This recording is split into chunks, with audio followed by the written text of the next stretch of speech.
Hi guys, நான் உங்க நித்தில தண்டபாணி. இன்னைக்கு என்ன விஷயம் பார்க்க போறோம்னா, பிருகு முனிவர் மாந்திரீகத்திலிருந்து ஒரு செய்தி. போன பதிவு போட்டிருந்தேன். சித்தர்கள் அப்படின்னு சொல்லக்கூடிய அந்த பிளேலிஸ்ட்டுக்கு கீழ அந்த போன பதிவு இருக்கு.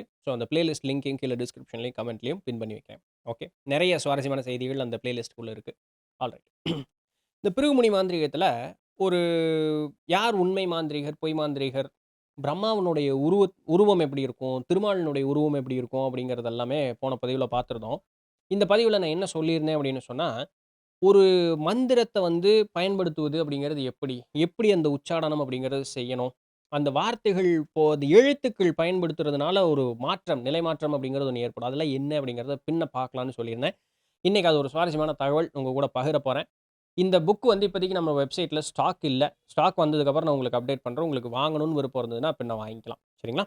ஆல்ரைட். இப்போ பிருகு முனிவர் நம்மகிட்ட என்ன சொல்றாருன்னா, இந்த மது, கைடபர் அப்படின்னு சொல்லக்கூடிய அந்த 2 அசுரர்கள வந்து திருமால் வதம் செய்த பிறகு, பிரம்மதேவர் திருமாலை பார்த்து கேட்கிறார், "சுவாமி, உங்களுக்கு இருக்கக்கூடிய அந்த ஒரு ஞானம் அப்படிங்கிறத வந்து எனக்கு உபதேசித்து அருள வேண்டும்." அப்படிங்கிறாரு. அத கேட்ட உடனேயே திருமால் வந்து நான்முகனுக்கு வந்து ஞானம் அப்படிங்கிறத உபதேசிக்கிறார். அப்படி நான்முகன் வந்து அவர்கிட்ட வாங்கின உபதேசத்த எனக்கு உபதேசித்தார். அதை நான் உமக்குச் சொல்லுகிறேன் பொறுமையா கேளு அப்படிங்கிறத தான் பிருகு முனிவர் வந்து நமக்கு சொல்ல ஆரம்பிக்கிறார். என்ன? சொல்லுமென்ற கோணவனின் வார்த்தை கேட்டு செகந்தான் ஞானத்தை போதித்தார் ஐயா. ஆ ஜெகந்நாதன் ஞானத்தை போதித்தார் ஐயா. சொல்லுதற்கு கோணவனாம் பிரம்மதேவர் வகையான எந்தனுக்கும் உரைத்தார் பாரு. சரிங்களா? பிரம்மதேவர் எனக்கு சொன்னாரு, "பொல்லாத மாயை என்ற இருளை தள்ள வேணும். இந்த மாந்திரீகம் அப்படிங்கிறது உனக்கு பலிதம் ஆகணும் அப்படின்னு சொன்னா, என்ன நடக்கணும்? நீ என்ன சொன்னாலும் அந்த சித்து நிலை அப்படிங்கிறது வாய்க்கணும்னா என்ன பண்ணணும்? பொல்லாத மாயை என்ற இருளை தள்ள வேணும்." சரிங்களா? "புறங்காட்டி ஓடிடவே எடுத்துச் சொல்வேன்." அந்த ஒரு மாயை எல்லாம் பார்த்ததெல்லாம் ஆசைன்னு இருக்குல்ல, அது ஒரு இருள். அத நீ நீக்கணும். அத நீக்குவதற்கு உண்டான வழி அப்படிங்கிறத உனக்கு சொல்றேன். "கொல்லாத காமமுடன் மோகம், கோபம் கொள்கையில்லா உயர்ந்திடவே நாகமாச்சு." உனக்கு வந்து இந்த 3 விஷயத்த தள்ளணும். காமம், மோகம், கோபம். இந்த 3 உன்கிட்ட இருந்ததுன்னா, நீ நரகில் வீழ்வாயெல்லாம் இல்ல. நீ ஆல்ரெடி நரகத்துல தான் இருக்க அப்படிங்கிறாங்க. தனியா ஸ்பெஷலா வாப்பா ராமசாமி உனக்கு தான் நரகம் செஞ்சு வச்சுருக்கிறேன். போய் உட்காருறதுல என்ன சொல்லப் போறாங்க? நீ ஆல்ரெடி நரகத்துல தான் இருக்க. இந்த 3 உன்கிட்ட இருந்ததுன்னா. காமம், மோகம், கோபம் இது 3 இருந்தது அப்படின்னு சொன்னா, நீ ஏற்கனவே உயர்ந்த ஏதோ ஒரு நல்லது ஒரு நரகத்துல தான் வந்து செவ்வனே நீ வாழ்ந்துகிட்டு இருக்கேன்னு அர்த்தம். இதெல்லாம் உன்கிட்ட இருக்கக்கூடாது. "ஆச்சப்பா இதை வென்றால் ஞானம் கூடும்." இது 3யும் ஜெயிச்சா ஞானம் அப்படிங்கிறது கூடும். அல்லாவிட்டால் தேறுதற்கு ஏது மார்க்கம்? இது 3ம் ஜெயிச்சா தான் ஞானம் வரும். அப்படி 3 என்னால ஜெயிக்க முடியலையே சாமி, அப்ப நீ உருப்படவே முடியாது. அல்லாட்டால் தேறுவதற்கு ஏது மார்க்கம். வேற வழியெல்லாம் இல்ல. இத நீ 3 உட்டு தான் ஆகணும். "காச்சப்பா கோபத்தை ஞானத்தியால் கண்மணியே என்போலே யார்தான் சொல்வார்?" கோபத்த வந்து அந்த ஞானம் அப்படிங்கிறதுல வச்சு தான் கடக்கணும் இது.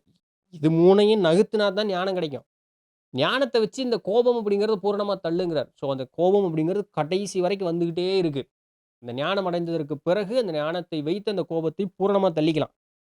"போச்சப்பா பிறவுதான் ஞானம் என்றால், பொல்லாத பிறப்பிறப்பும் அழிந்து போகும்." ஞானம் கிடைத்ததற்கு பிறகு தான் இந்த பிறப்பிறப்பு அப்படிங்கிறது உன்னை விட்டு நீங்கும். அந்த சுழற்சியிலிருந்து நம்ம நீங்கி இது பண்ண முடியும். முக்தி பேர் அப்படிங்கிறதுக்கு செல்ல முடியும்.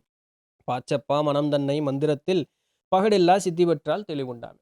சரிங்களா? இந்த மந்திர சித்தி அப்படிங்கிறதன் மூலமாக இந்த ஒரு நிலை மாற்றம் அப்படிங்கிறத நம்மனால எய்ய முடியும் அப்படிங்கிறார். "உண்டான காயத்தில் ஒளிதானப்பா." உடல் வந்து நல்லா அப்படியே தேஜஸ் பொருந்தியதாக இருக்கும்.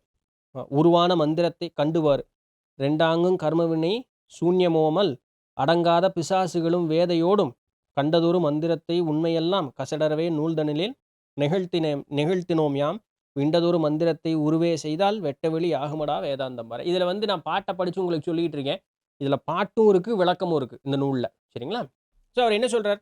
இந்த மந்திர சித்தி அப்படிங்கிறது உனக்கு அடையும் பொழுது, உனக்கு வந்து இந்த உடல்ல வந்து அந்த காந்தி, அந்த தேஜஸ் ஒளி பொருந்திய தேகமாக மாறும். உன்னுடைய கர்ம வினை எல்லாமே வந்து நீங்கி போகும். பேய் பிசாசுகளும், தேவதைகள் முதற்கொண்டு எல்லாமே உன்னுடைய கட்டுப்பாட்டுல வந்து நிக்கும். உன்னை கண்டாலே அவங்க வந்து பயந்து நடுங்கக்கூடிய ஒரு சூழல் அப்படிங்கிறது வரும். எல்லா விதமான வெட்டவெளி ஞானம் எல்லாம் உன் கைக்குள்ள வந்து சேரும் அப்படிங்கிறார். இப்ப பார்த்தீங்கன்னா, மந்திரத்தை செய்வதற்குன்னா வழி முதல்ல உயிர் எழுத்துக்களுக்கு உண்டான விஷயத்த சொல்லிர்றேன். பின்ன மெய் எழுத்துக்கள் இருக்கு. அது நான் என்னன்னு சொல்லல. ரொம்ப வளவளான்னு போகும். இந்த உயிர் எழுத்துக்கள சொல்றேன். அத புரிஞ்சுக்குங்க. "பாரப்பா அகாரத்தை முந்தி நாட்டு." முதல்ல அகாரத்த அப்படிங்கிற அந்த வார்த்தைய சொல்லு. "பாரப்பா அகாரத்தை முந்தி நாட்டு. பகடில்லை ஆகாரமே பின்னே நாட்டு." அ முதல்ல சொல்லு. அப்புறம் ஆ சொல்லு. ஏன்னா இதான் எனக்கு தமிழ்லயே படிச்சேனே! அப்படின்னு நீங்க சொல்லக்கூடாது இல்லையா? பின்னாடி வர்றேன். ஏன் அத சொல்றாருன்னு. "சேரப்பா இகாரத்தை செப்பிப்பாய் பெண்ணே!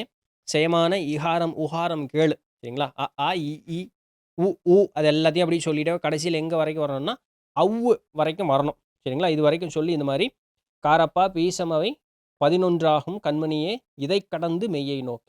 சரிங்களா? முதல்ல இத சொல்லு அப்படிங்கிறார்.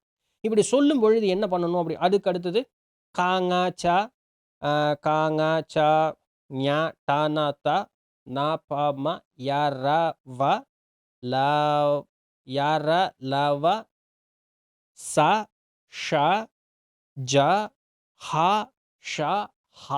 இந்த வார்த்தைகள்லாம் சொல்லணும். சரிங்களா? ஸோ இந்த எழுத்துக்கள் எல்லாத்தையும் சொல்லணும். இந்த எழுத்துக்கள் எல்லாம் சொல்லும் பொழுது, இருக்கு பாருங்க. போடணும். இல்லாட்டி போடணும். இது 2க்கும் காரணம் இருக்கு. "முழுமனதாய் ஞகாரம் மகாரம் அந்தம் வையே" அப்படின்னு சொல்றார். ஏன் அப்படி பண்ணணும்? வைப்பதது சித்தி முத்தி 2மாகும். வகையான மகாரம், மந்தம் சித்தி காட்டும். உங்களுக்கு ஏதாவது ஒரு காரிய சித்தி வைக்கணும்னா, மகாரம்னு சொல்லக்கூடிய மாவ சேர்த்திக்கணும். இல்ல கைப்பொருளாம் ஞகாரம், மந்தம் முக்தியை தரும். சரிங்களா? இப்ப நான் என்ன சொல்ல வரேன்னா, சொல்ல சொன்னாரா? பின்னாடி அதெல்லாம் எழுதுறார். நான் உங்களுக்கு விளக்கத்த மட்டும் சொல்றேன். ஓம் அம் நமக அப்படிங்கிறத சொல்லணும். சரிங்களா? இதுல இந்த மகாரம் அப்படிங்கிற அந்த வார்த்தை ஓம், முதல்ல சொல்லணும். கூட மகாரத்தை சேர்த்துக்கோ. ஓம் அம் நமக அப்படின்னு சொல்லும்பொழுது ஒரு சித்து நமக்கு கிடைக்கும். ஓம் ஆம் நமக. ஓம் இம் நமக. ஓம் ஈம் நமக. இப்படி அந்த உயிர் எழுத்துக்கள் எல்லாம் சொல்லிட்டே வரும். அப்புறம் அந்த மெய் எழுத்துக்கள்ல ஓம் கம் நமக. ஓம் ஙங் நமக அப்படின்னு வந்துகிட்டே இருக்கும். இதுல இந்த மகாரத்தை சேர்த்து சொல்லும்பொழுது, ஏதாவது ஒரு சித்து வேணும்னா, அந்த சித்து நமக்கு கிடைக்கும். ஞகாரம்னு சொல்ல ஓம் அங் நமக. ஓம் ஆங் நமக. ஓம் இங் நமக அப்படின்னு ஒவ்வொன்னா வந்துகிட்டே இருக்கும். இதுபோல ஆலிருந்து அவ்வு வரைக்கும் உயிர் எழுத்தையும், காலிருந்து ஹா வரைக்கும் இருக்கக்கூடிய அந்த மெய் எழுத்துக்கள எல்லாத்தையும் சொல்லணும். இந்த சேர்த்தியும் சொல்லணும். சேர்த்தியும் சொல்லணும். எவ்வளோ சொல்லணும்? ஒரு எழுத்தையும் 1,00,000 தடவை உருவேத்த வேண்டும் அப்படிங்கிறார். ஓம் அம் நமக. அத 1,00,000 தடவ நீங்க சொல்லணும். எப்படி சொல்லணும்? மனம் ஒரே நொடிப்பொழுதும் கூட அந்த இந்தயும் அசையாம 1,00,000 தடவ அப்படியே சொல்லும் பொழுது, அப்படியே அசைவில்லாம அப்படி கப்புன்னு அப்படியே உட்கார்ந்து 1,00,000 தடவ சொல்லணும். சரிங்களா? ஓம் அம் நமக. அத ஃபர்ஸ்ட் 1,00,000 தடவ முடிக்கணும். அப்படி முடிக்கும் பொழுது என்ன ஆகும் அப்படிங்கிற அந்த ஒரு விஷயத்தையும் சொல்றேன். இது செய்யும் பொழுது கண்டிப்பாக போகம் அப்படிங்கிறது, பெண் போகம் அப்படிங்கிறது அறவே கூடாது. பெண்கள் செய்யறேன். அப்ப ஆண் கூட கூடக்கூடாது. புரிஞ்சுக்க வேண்டியது. சரிங்களா? ஸோ இப்படி சொல்லணும் அப்படிங்கிறார். இப்ப இந்த அப்படின்னு சொல்லும் பொழுது என்ன ஆகும் அப்படிங்கிற ஒரு வார்த்தை எங்க சொல்றாரு? "காணவே என்று செபித்தால் மைந்தா, ஆ காலனாம் மிருத்துவை ஜெயிக்கலாம்." சாவ ஜெயிச்சிடலாங்கிறார். காலனை ஜெயித்து விடலாம். ஓம் நமக. இத சொன்னீன்னா காலனை ஜெயித்து விடலாம். அவ்வளோதான்.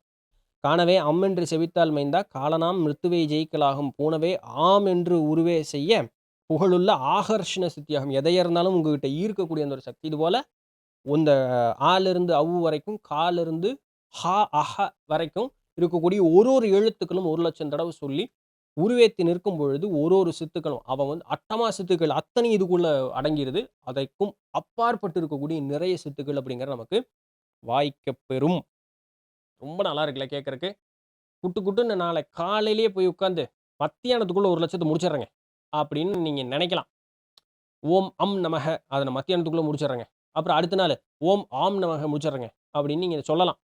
இப்படியே முயற்சி பண்ணேன் அப்படின்னு சொன்னா, ஒரு கடந்து கடைசிக்கு ஒரு 6 மாசத்துக்குள்ளேயாவது எல்லாத்தையும் முடிச்சிருவேன்னு நெனைக்கிறேங்க. அப்படின்னு நீங்க சொல்றது எல்லாமே எனக்கு காதே கேட்குது.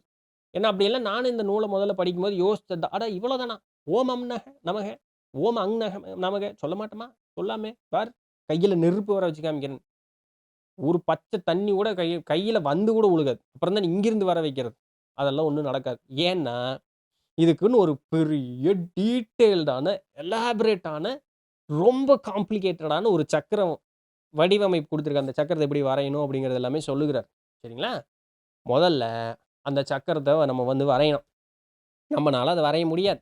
ஏன்னா, அது ரொம்ப காம்ப்ளிகேட்டடான ஒரு விஷயம். சும்மா நம்ம நெனச்ச மாரி ஏதோ ஒரு ஸ்கேல் எடுத்து பென்சில்ல கோடு போடுற மாரிலாம் கோடு போட முடியாது ஒரு சக்கரத்த வச்சு. சரிங்களா? ஸோ முதல்ல அந்த சக்கரத்த வரையணும். அந்த சக்கரத்த வந்து இப்போ மாந்திரீகவாதிகள்ட்ட கேட்டீங்கன்னா, ஒரு சக்கரம் வரைவதற்கு உண்டான ஒரு சில இயம நியமங்கள் அப்படிங்கிறது இருக்கு. அப்புறம் அதற்குண்டான சாப நிவர்த்தி அப்படிங்கிறதெல்லாம் பண்ணணும். அதெல்லாம் பண்ணி அதற்குண்டான பூசை முறையில அத வைக்கணும். வச்சதுக்கப்புறம் அது சுத்தி முறை பண்ணதுக்கப்புறம் அந்த சக்கரத்த வச்சு, சக்கரத்து அமர்ந்து இந்த மந்திரங்கள ஓதணும். இப்படி சொல்லும் பொழுது தான் இந்த மந்திரம் சித்தியாகும். ஸோ மன அடக்கம். முன்னாடி என்ன சொன்னாரு? ஆ காமம், போகம், கோபம் இது 3யும் நீக்கணும் அப்டின்னார். இந்த மனோநிலையில இருந்து தான் இந்த மந்திரத்தை சொல்ல வேண்டும். சொன்னா 1,00,000 தடவைகள் ஒரு மந்திரம் ஒரு எழுத்து சித்தி. அந்த ஒரு எழுத்து சித்தியானா, அதற்குன்னு உண்டான ஒரு சித்தி உங்களுக்கு கிடைக்கும். இப்ப எல்லா எழுத்துக்களையும் நீங்க சித்தி பண்ணிட்டீங்க. இதற்கப்புறம் 1,00,000 தடவ ஒரு மந்திரத்த 1,00,008 ஒரு மந்திரத்த சொல்லுன்னு சித்த பெருமக்கள் சொல்றாங்க. ஒரு பெரிய மந்திரம். ஓம் சம் சரவண பவ, ஸ்ரீம் ஹ்ரீம் க்ரீம் க்ளௌம் சம் நமக அப்படின்னு ஒரு மந்திரம் இருக்கு. புதுசா எல்லாம் ஒண்ணும் சொல்லல. கந்தகுரு கவசத்துல இருக்கிறத தான் சொன்னேன். இப்ப இத வந்து 1,00,000 தடவ சொல்லு, கோடி தடவ சொல்லுன்னு எல்லாம் பெரியவங்க அதுல சொல்லி வச்சிருக்காங்க.